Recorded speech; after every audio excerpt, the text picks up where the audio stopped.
What is up? We are back at it. It's been too long, Josh, man. How are you doing? All right, hanging in there, ready to talk about some kayak fishing. Well, before we get into this, man, talk to us about your event this last weekend. I know you were at the KBF Super Trail event. How did that go for Mm. you? It was a fun trip. I mean, it was a place I'd never been to down there in the cypress swamps of Louisiana. It's a whole different animal down there. It's water looks like coffee, and it's just shallow flats and trees just everywhere. It's hard to fish, but um, I like the challenge and stuff like that. But it didn't work out for me this time. I found a good spot in practice and decided to not go there for the first day of the tournament and ace in my sleeve kind of thing. But by the time I went there, somebody else had found it and beat me to it, and so I kind of yielded to them and let them have it. And I just threw my whole game plan off for the whole tournament, and I made a mistake and learned a valuable lesson that on multi-day tournaments, it's always best to go to your best place first. Lesson learned. I only caught a few fish, had a great time out exploring the swamps, taking some pictures mainly. But yeah, as far as how I finished in the tournament, it did not go well at all. I think I was probably last place. Well, man, it's always exciting to see our guys, especially you, go out and compete in the KBF events and the bass and all that stuff. So, I mean, keep your head up, man. There's still some season left, and I'm sure you've got plenty of events to make up some ground on. Oh yeah, I mean, it was just I don't stress about it anymore. I don't think about going to a tournament to make money. I just there to fish for the experience, so I like it. So I'm ready for the next one. That's going to be Lake Gunnersville for the national championship. So that's the next big one. Well, cool, man. That's exciting. Let's talk about what we got left in the year. We've got Stockton Lake, September 19th. Not this weekend, but next. It's just a couple days away. We got the state championship on Table Rock Lake. That's October 17th. And then the All American, the one that everyone's looking forward to, November 7th, Truman Lake.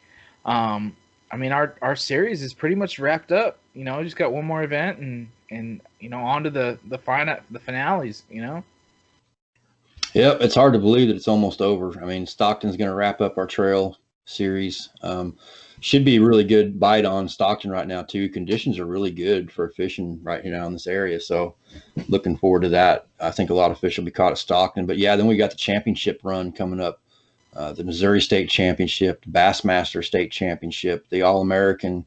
The For those guys that qualified last year, the KBF National Championships coming up. So there's a bunch of big tournaments coming up within the next 2 months.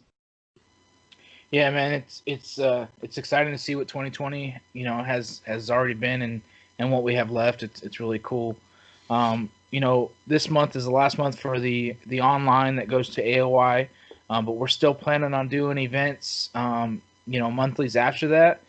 There's no AOI points. There's no it's just bragging rights and checks to be made there.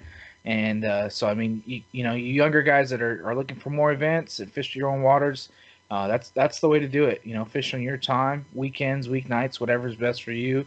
Hopefully, Brennan's not signed up too many times, and we can get some other people in there. But Yeah, there'll be some guys that'll start taking him down pretty soon. it'll But be yeah, the onlines are going to run all winter long. They'll be for fun. So everybody will have that opportunity to go out and still compete. And then on top of that, too, we'll be wrapping up our Angler of the Year race, which has been so close between these guys have been battling it out for this Angler of the Year. Richie McMichael and Lance Burris are neck and neck, and they got Dorman breathing right, or they're right behind him. So those three guys are making a heck of a run for that Angler of the Year race. Lance and Richie, they're only separated by 18 points, and we've got one tournament left. So it's going to be interesting to see which one of them comes out on top at Stockton and how it's going to turn out once each of them drops their lowest score, because that could affect things too. Could even bring Dorman back up into the picture too, and maybe somebody else. So yeah, it's this AOI race is really fun to watch unfold. yeah. It's pretty exciting to see these guys duke it out with each other and do what they're doing. It's exciting. Saturday, man, King of the Hill tournament. I was fortunate to go to this event last year. Had a great time. It's definitely a different format. Josh, walk us through how this kind of event works. Yeah, this is a tournament that's been going on for a long time in our area. It's kind of one of the old school OG tournaments. It's a kind of a club versus club tournament, but it's also an individual tournament as well. So anglers are competing for bragging rights for the top club. So how they calculate that is by taking the top three scores of the top three anglers that, at the end of the day, and those scores are combined. So that gives you a club score. So then they compare all the club scores and they award the top finishing club with this revolving trophy that's been being passed around for the last 3 or 4 years. MoYak had it back in 2018, I believe, and I sure would like for us to bring it back. So there's not a lot of attendance this year for this tournament. Rescheduling dates have conflicted with a lot of different things, so there's not going to be that many people there. So anybody in MoYak is looking for a tournament, this is a really fun one to go fish. It's going to be a shotgun start on Big Hill Lake. So one of my favorite campgrounds. They don't care how many tents you set up or what you do, and it's quiet and peaceful and clean. So I really like camping there. But yeah, if anybody in MoYak wants to go fish this weekend, go to Big Hill Lake and go to Mound Valley Campground and go kick some butt and bring that trophy back to Missouri. Yeah, and it's not a huge lake. I think there's two ramps on there. Everybody met up before that, and they kind of went over the identifier and all that good stuff. Yeah, it's going to be a shotgun start. Everyone is going to launch from one ramp. Yeah, And that's always fun too. We don't get to do that much anymore. Those days are kind of gone, and it's really fun when you get a bunch of guys all taking off at the same time. And we may not be bass boats, but I've seen some wakes being made from a lot of kayakers taking off. It's fun. yeah, it's a good time. Like I said, last year it was great to be out there, and I mean there's some good fish in there too. We saw some pretty good fish caught last year. Oh yeah. Darian Beetle, he just came off Palmy winning that, and then Kerry Evans. Both of those guys are going down there, so really we only need one more angler to go down there with them, and that way we can have three anglers, and then the top three, as long as they finish well, it should be bringing that trophy back to us. Yes, sir. Yes, sir. The voting, Sportsman of the Year, man, that's up on the Facebook page. Guys, make sure to go vote. I know I got nominated, and it's just an honor to be part of those guys, and I know I've helped out in a different way, but just cool to hear some of the stories and hear guys and who's helped them out. And so make sure you guys get on there. Make sure you vote. Absolutely. Everyone needs to go vote. This person's going to get 50% off their entry fee for the All-American Kayak Classic. So go vote. Go vote. Well, man, let's get into it. We're going to talk to the guys from Bull Shoals. Let's talk about how they did. Let's kind of recap the top 10 first. Let me pull this up. Starting at that 10 spot, had 78 inches. Lance, say it for me, Josh. I can't say it, man. Lance Brio, 78 inches. Tommy Probst in that 9 spot was 79 3/4. His big bass was 18 inches. Lance Burris, just an inch ahead of him. In that 8 spot, he had 80 3/4. You're gonna have to say Alex's last name for me because I'll probably screw that up too. In 7th place was Alex Carricker with 80 3/4. 6th spot, Ryan Reed. He got 81 inches. Guy didn't have a big fish. He just had some solid fish in there, man. He didn't have anything over what his biggest was 16 7.5, but they're all solid fish. Yep, he had a good score there. I heard of this guy a couple times. Brennan Banks, 81 3/4. Had a good tournament there. Had 18 inches as big bass. Right behind him, Chris Robbs. We've seen Chris on the online series quite a bit as well. He had 85 3/4. And then Josh, who's our top 3 guys?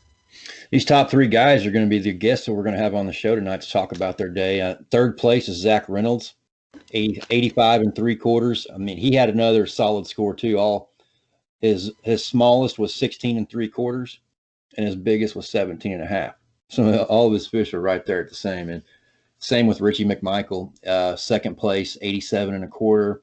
And then your champion is Adam Isaacs with 87 3/4. So it's pretty close up there towards top. 1st and 2nd place is only separated by 1/2 inch. Josh, who were our top 3 finishes for the team side? On the team side, we got Team Bonafide, Lance Burris and Mike Kiefer. came in third place.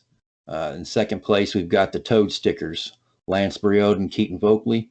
And then in first place, I believe this was their first win of the year, the Ned Rig Bandits.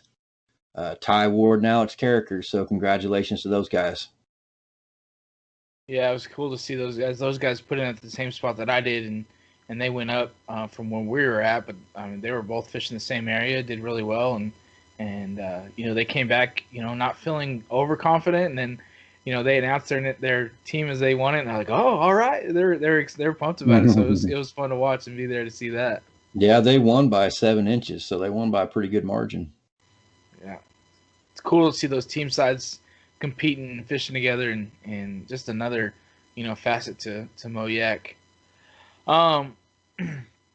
Before we get into our main guest or our main show, so if you want to roll that, Josh, and then we'll get these guys on here and get some interviewing going. Yeah, I put together some of the pictures that the MoYak anglers from Bull Shoals posted up, a little montage. So we're going to take a look back at Bull Shoals, some of the fish that were caught, and then we're going to bring on our guest. Let's do it. Let's do it.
Guys, well, here we are with our top three.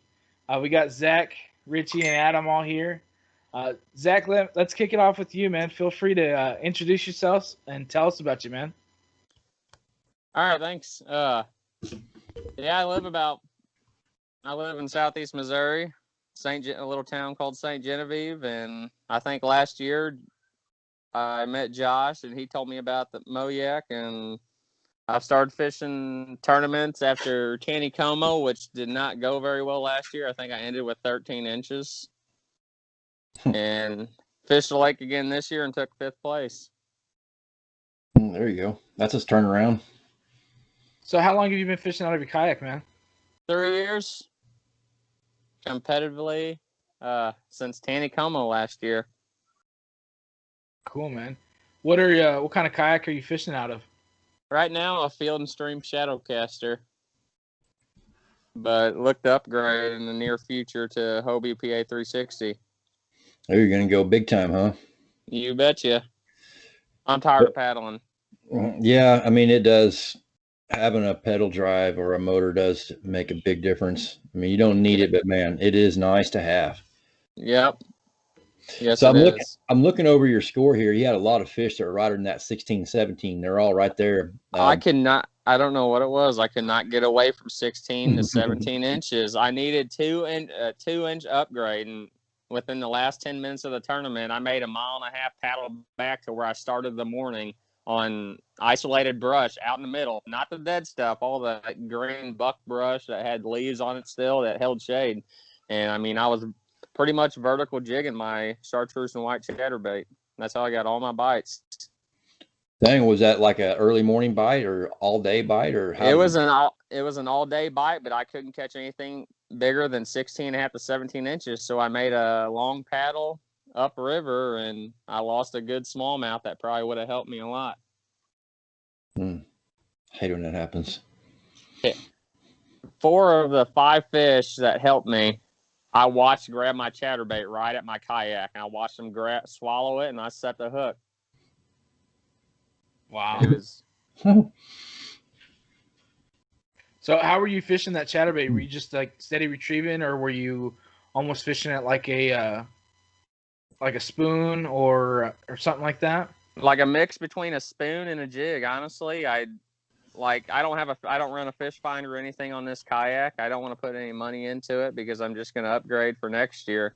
So what I was doing, my first cast in a new location, I count how many seconds it'd take for my chatterbait to hit bottom before I started jigging and slowly retrieving it. And then I'd make another cast in there, and if it'd take less than 8 seconds, I'd reel down on it, and 9 times out of 10 there'd be a fish on it. Wow. It was just I don't steady retrieve a chatterbait. I fish it like a jig. I try to do something different. That's how it helped me on Truman also. I'd pull up to a stump and I'd flip into it and I'd jig it and let it sink, and I'd watch my line the whole time it would sink, and I'd be able to tell when I got a bite or not. It's cool that you say that, and also funny because I was talking to Sam Young. He pre-fished the Friday before, and he caught a pretty good smallmouth doing the same thing. Really? He let it fall, and as soon as it hit the bottom, Mm-hmm. it hit it. And so for typically me personally, I fish a chatterbait. I'm usually looking for to bounce it off something or go through some grass. But it's interesting to hear you guys catching it, working it like a jig. So what event have you enjoyed the most this year? Maybe not besides Bull Shoals, your top fit, one of your top finishes. What other event this year have you really enjoyed? I like Truman. I thought I did really good at Truman. I believe I think I finished with 82 or 83 inches. But considering the storm we had and everything, like the tornado that came through, that we fished through the whole thing. I don't know where the waves came from, but we just kept fishing and kept catching them against bluff walls. I mean, they were sitting tight to the bank. I don't know if it was just because of how swift the water was or if it was pushing bait fish up. I was catching them within a foot of water right against the bank. But yeah, I'd have to say Truman. I really enjoyed the lake. I think everybody enjoyed Truman this year. I'm curious to see what it's going to fish like for the All-American in November too. Yeah, you picked a good date for that. I'm going to fish it, but that's right in prime time rut. Yeah, you can take a day off from deer hunting. I know. It's just that's when all the crazies will be out in the woods anyway on a Saturday. Mm-hmm. Well, cool, man. I'm glad you had success, man. It's good to see you up there. Richie, did you kind of have like the same pattern going? Were you fishing those brush piles were you jigging that stuff too, or did you have kind of something different going on? No, I was basically fishing topwater all day. So I was fishing kind of bluff walls, but I had a probably a 9-hour day. I probably had to buzz bait in my hand for about 8 hours. There you go. That's what I like to hear. That's my kind of fishing right there.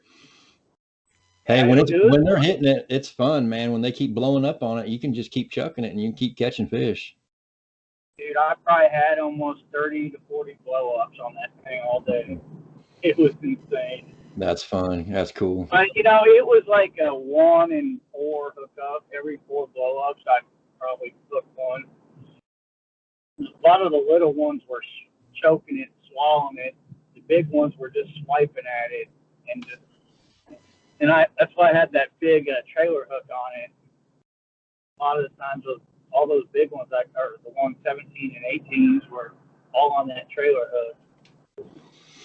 Yeah, I'm a firm believer in them trailers. I put a 1 or 2 on it. Almost every one I throw, I make sure to have one, or a size 1 or 2 hook. I'm a firm believer that you should always have a trailer hook on a buzz bait or a spinner bait too. Mm-hmm. So a lot of your fish were right around that same range too. Did you catch a lot of fish all day, or was just a few bites, or were you kind of in the same situation as Zach? You just kept catching the same size fish? I caught a lot of fish from 16 to 16 and a half. I probably had my second biggest buy was probably low 80s. And there's a lot of 16 to 16 and a half inch fish in that area. And there's a lot of little ones too, but I even caught a smallmouth on a buzzbait, so about a 14 and a half. But man, you know, you can kind of, basically what I was doing, I never fished Bull Shoals before, so I had no clue. So I wanted to kind of concentrate it on between Beaver Creek and Swan Creek. So I was like, that's a big enough area to look at. So I kind of looked around. The area I was fishing had kind of a bluff wall going around. It had a kind of channel swing. It had on the ends of the bluff walls, there was kind of the bluff ends and stuff where it kind of flattened out and transitioned out. So, you know, I caught fish on the ends of those. There's little pockets on the brush, on the bluff walls. They were on, and one thing, the water was high, so sometimes that water was on top. In the areas where the water was on top of the bluff wall, all those fish would be sitting there ambushing the fish because I had the current going through that bluff wall. So there's tons of fish there. So I was surprised. Honestly, I didn't have a plan to throw a buzzbait that long, especially fishing like in my kayak is in 20 to 30 foot of water all day along the bluff wall. So, but there's some of the bluff walls are under the water. So there's areas where it just got really, just a tiny little area that got shallower and small little pockets, and those fish were just up there just trying to ambush bait fish. And there's tons of bait fish in that area. So I just kind of got lucky and just went to the right spot. Yeah, you seem to have that happen to you a lot. Yeah, just about every time. Where are you headed to now? You're on the road. Where are you going? I'm heading to Russellville, Arkansas for the Hobie Bass Open Series on Dardanelle. I got about 3 hours left, or 3 to 4 hours left. I can't wait to get down there and try to figure something out. The lake or river, I guess, it looks really cool. So I don't know. Hopefully, I can pick the right spot and find some good sized fish. Yeah, it looks like it's going to be a tough tournament. About everybody's going down there for the end of the year. There's a lot of big names on that roster. Yeah, I know. There's like 40 people not too long ago, and then all of a sudden, everybody just started signing up. I think it's well over 100 now. So yeah, I think so. Right on. Well, good luck, man. Cool. Thanks a lot. Adam, man, you're on the road too, man. Where are you headed to? We're headed to Mark Twain Lake for the final camo event of the year. I'm sitting 5th in the Angler of the Year points. A good finish would be a good deal right now. So I think I only need a couple 100 points, but they say fishing's tough at Mark Twain. I've talked to several people that have pre-fished for days and days and maybe caught 2 or 3 fish. They're small. So, but I did see that about 2 weeks ago, one of the major bass tournaments, boat tournaments up there, they had 19 pounds. So obviously there's some good fish there that are biting. It's just a matter of finding them when they move up to eat. That's the thing. It's kind of like the Bull Shoals tournament. I had been on it every single day for 6 or 7 days. And I knew where the fish were at, but the problem is right now with the water falling like it is, they're all pulling at a certain time of the day. They'll pull out and suspend, and catching one of them is like catching a wildcat. It's really tough. But if you're sitting there when they move up, you've got about 15 to 20 minutes and you can smoke them. And that's what I saw Zach Reynolds and some of the other guys that morning, 4 or 5 of them. And I was worried that they were going to paddle out and sit on my spot. And I was like, oh, this is not going to be good, because that was the only spot that that was really good, that I knew I could catch some decent fish. And they all paddled right by it. And I seen Jeremy Mitchell. He said, what are you going to do? I told him, I said, I'm going to paddle right out there and I'm going to sit there all day long. And that's something I've never done in my life, is to paddle to a spot and sit there for 8 hours. It sucked, but it was worth it. You sat in one spot for 8 hours the whole tournament? Yeah, I never moved. Never moved. And the current was ripping backwards, because when Bull Shoals Dam shuts off water, when they quit generating power, the water will start backing up and it'll flow backwards. Well, I had to paddle up behind a bush and sit in an eddy to let kayaks sit there so I could fish. and I'd have to paddle back up, let it sit there, and it'd float me back, paddle back up, sit there. But the first part of the morning, it took until like, I don't know, 7:30, 8 o'clock in the morning before I got my first bite.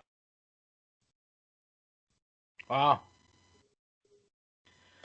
So, were you fishing anything similar to Richie or Zach? Were you catching them on chatterbait or topwater, or what was it for you? No, I was a Texas rig worm mainly. I knew that the topwater bite had been pretty good, but that morning there was a little bit of chop and a little bit of fog. And anytime you get some fog, I say anytime, most of the time you get fog on the water first thing in the morning, your topwater bite's not going to be that great, especially on Bull Shoals. As soon as it lifts a little bit and you could see across the lake, then you could catch them on it. But there were no shad up. There's no fish busting shad or anything like that for the first little while. But like I say, it took a good hour and a half before I even got a bite. But once I did, it turned on for about 15 to 20 minutes, and that was the end of it. They moved out, suspended. I noticed when I'd cast, I was fishing a point, and it's got about 3 breaks in it. It's a mud point. It comes out, goes down about 4 foot, then goes out about 6 or 8 foot and drops off another, probably 4 more foot, so about 8 or 10 foot, and then into 30 foot of water. Well, if you catch them on those first 2 ledges, you know you're going to catch the fish because they pulled up feeding. So I sat there for a long time and just kept casting way out. Well, I finally picked up a couple more fish that were suspended because it was falling, and you could feel them thump it, get slack, set the hook. And that's kind of how the 19-incher came about. Is I was going to paddle away, and I didn't. I floated out into the middle of the lake, kind of, and I was like, I'll Hail Mary a cast back up towards the bank. Cast it up, let it fall. It made it maybe 4 or 5 foot. My line stopped. I set the hook, and I thought, it's a walleye. But it wasn't. It ended up, it come up beside the boat. I was like, oh, yeah, that's the one I need. Mm-hmm. And then I actually submitted it wrong. I wasn't paying attention, I guess. I submitted it as 18 and a half or 18 3/4. Josh, do you remember? I wasn't judging. Jeff was. Oh, that's right. Yeah, someone else was. But the tail had been tore off of the fish except for the bottom corner of it, and it was about 1/2 or 3/4 of an inch longer than the rest of the tail. So it actually worked out pretty good being a 19-inch fish. But I was nervous at first because I didn't think I was going to be able to pull ahead. I sat on pins and needles watching him drop fish all day long, going, "Oh, this is not good. This is not good." Yeah, whenever Richie gets on the fish, you got to look out, man. And I know where he went to, and we had seen some pretty good fish surfacing down there probably 3 or 4 days before the tournament. I don't know, I paddled, and paddling, it would have been a pain to paddle out there. I try to find fish that I don't have to paddle far to. If I could paddle 1/2 a mile there and 1/2 a mile back, it's good. But I don't not like we did in Texas, Josh. You know how far we paddled down there at the TOC? Miles and miles for days. Yeah, I know. That's a habit that I seem to be getting into. Seems like I got to make an hour-long run at the beginning of every launch just to get somewhere anymore. I kind of miss the old days of just paddling right there and starting fishing. And that's more. When I started back to it this year, because I've been away from it since TOC. That was the last one I fished until this year. And now that I've kind of got back to it, I'm still back in the same kayak, the wilderness system, and just paddling. But I've just noticed to go to different ramps and just go close and fish hard. That's helped me more than anything. And have several spots in mind to where I don't have to be confined to one spot and paddle to the next one that's 2 or 3 miles away. It gives me a whole lot more fishing time. Yep, that's good advice. Yeah. Hey, Adam, looking at your angler profile on Tourney X, you've got 3 first place finishes on Bull Shoals Lake. You had 2 this weekend, and then you had 1 back in, I guess earlier this year in March. Yeah. So it sounds like you fish Bull Shoals quite a bit. I live about 1.5 miles from the banks of Bull Shoals, so that helps me a lot. And I boat fish tournaments there. We just play fish there. So yeah, and we've been there for how long? 28 years, I think, 28, 30 years. So that helps a lot to know the lake, and especially when it's high like it is right now, because if you don't know the main lake banks, the actual river channel banks, a lot of times you're going to have a hard time catching them, especially when it's falling 6 inches every couple of days. And that anybody that catches a lot of fish on Bull Shoals when the water's falling that much has done some homework and figured something out, because those fish usually suspend and it gets rough, really rough. And it had been for a month or two prior to this tournament. It's been really rough. Trying to find a fish was not easy. I had almost Well, planned you on did not it. fishing the tournament. Well, $800 says that's a good thing you did. Yes, that's for sure. I actually I had no intentions except I went 2 days prior to that, and I had 83 and a half inches in 11 and a half minutes. What it took me, and I thought, I don't know, I should Better fish sign this, up. and then I changed my mind. And then the very last minute, I think I messaged you, Josh, and asked you like, how late do I have to sign up for this? And he's telling me 11:59 or 10:59, something like that. And I thought, yeah, I'll go ahead and do it. I didn't expect to win it, though. I can tell you that. I thought I would place in the money, but I didn't expect to win. Well, congratulations, man. It was a good win. Thank you, guys. You were super good there at the check-in. It's been a long time since I've seen a lot of the MoYak guys, and it was a good time. It was really nice to see everybody. Yep, it Y'all have was. to come over and fish Camo events next year. You might have to. I'm sure I'll be fishing some more MoYak. Right on. Well, cool, man. We look forward to seeing you out there, man. And again, congratulations, man. You did very well, and took home some money too, man. That's always a good day. Yes, it is. Thank you guys very much. Well, Adam, thanks for being on here. Really appreciate that, man. No problem. Thank you, guys. Hope to see you soon, bud. See you later. Oh, we will. See you. Well, Josh, it seems like we got, 3 different techniques, 3 different tactics, and they all did well. Yeah. It's kind of interesting to hear those guys and how they did. It gives you a little bit of confidence because you think, well, I can catch them different, the way I catch them, and maybe it's just your day, or it tells you, well, maybe I'm not throwing the right thing, and I need to throw in something completely different. But I think with all 3 of those guys, I think it comes down to their confidence and what they found out through that day and what's been working for them well. Yeah, I mean, all 3 of them had completely different techniques. You got jig, top water, and a Texas rig worm, and they all worked. They did. Well, man, what else you got for us before we get out of here, man?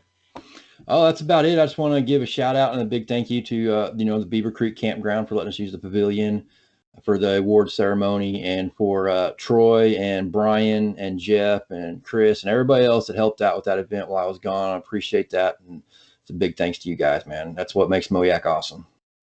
Yeah, those guys did a great job while we were there. Really appreciate their time and giving up of their fishing time and helping you out while you were gone. So Josh, where are you headed next, man? What's next in your schedule? My schedule is open till the national championship in October, so I'm just going to focus on the MoYak at Stockton right now. I'm thinking of something good to cook up for this tournament. I think we're going to eat pretty good for our final tournament, so I'm working on that right now. So I'm thinking about Stockton right now.